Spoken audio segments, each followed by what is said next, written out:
Hi, you guys. I'm Dr. Jackie Fowler, and I have been lucky enough to win a research grant for this year on the power of myth in writing.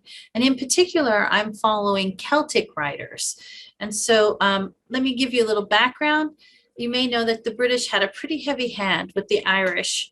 And in 1695, roughly 100 years till 1793, they had the Penal Code established to kind of knock the Celticness or the Irishness out of the Irish. They weren't allowed to speak their language or practice their culture. They weren't allowed to do their arts or dance or any kind of sports. They weren't allowed to practice their religion. It was all meant to subjugate the people. But the Irish refused to let it happen. And one of the great sayings of the 20th century by Eamon de Valera is, our greatest weapon is our refusal.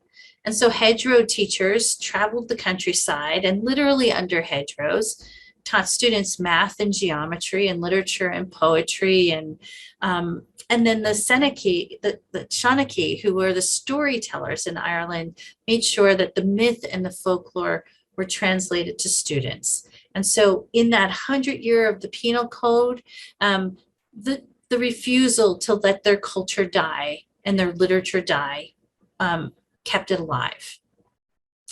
In the late 19th century, then, there was a Celtic Twilight, it was called. It was a renaissance where everything uniquely Irish, the art, the dance, the music, the language, the literature was revived, was brought back to life.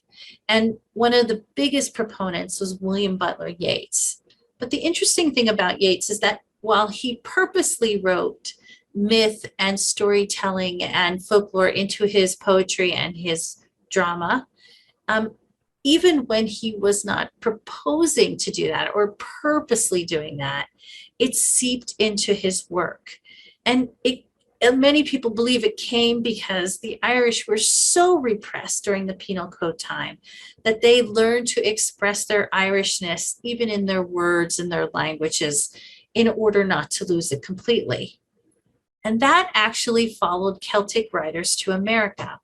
So one in particular is William Kennedy, and I had the great good luck of interviewing William Kennedy. And until we talked about it, he didn't recognize it in his own writing, but then did. So in this travel grant, I've been researching myth and folklore, Celtic myth and folklore all year, and matching it to Yates's poetry and Kennedy's novels to see where it comes through.